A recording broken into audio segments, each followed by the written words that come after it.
The air hung heavy with the scent of pine needles and damp earth as I strolled the stone path. It's easy, in such a tranquil setting, to forget the chaos that often underlies seemingly peaceful times. Think, for example, of Joseon, Korea, specifically the reign of King Jeongjo. Imagine a grand parade, vibrant with color and the clatter of hooves on the wooden bridge leading to a remote Zen temple. King Jeongjo, a complex and controversial figure, travels to honor his father, Crown Prince Sado, a man whose tragic story still resonates with many Koreans today. Sado, imprisoned and left to die of starvation by his own father, King Jeongjo, became a symbol of courtly intrigue and the destructive nature of unchecked power.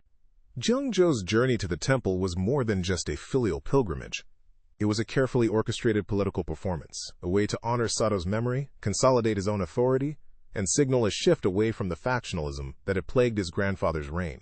But back to that bridge. As the royal procession advances, a straw sandal maker tying twine at the side of the path watches with weary eyes.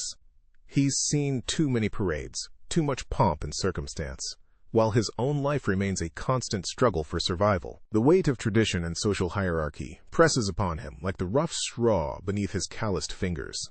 He and many like him see little change in their lives, despite the new king's promises of reform. This disconnect between the elite and the common people was a recurring theme in Joseon history, often leading to simmering discontent. The bridge groans under the weight of the procession. Suddenly, a cracking sound echoes through the tranquil air, followed by the splintering of wood. The bridge collapses. Chaos erupts.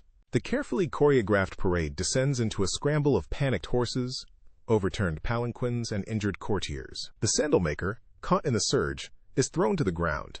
He watches in stunned silence as the symbol of royal authority, that carefully constructed bridge, literally crumbles beneath the weight of its own grandeur.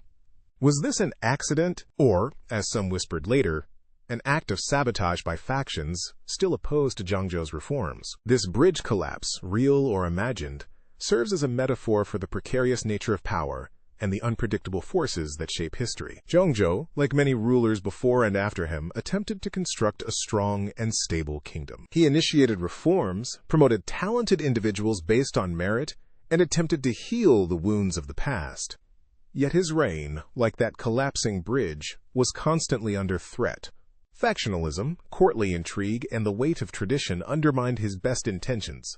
Even amidst the chaos, there are lessons to be learned.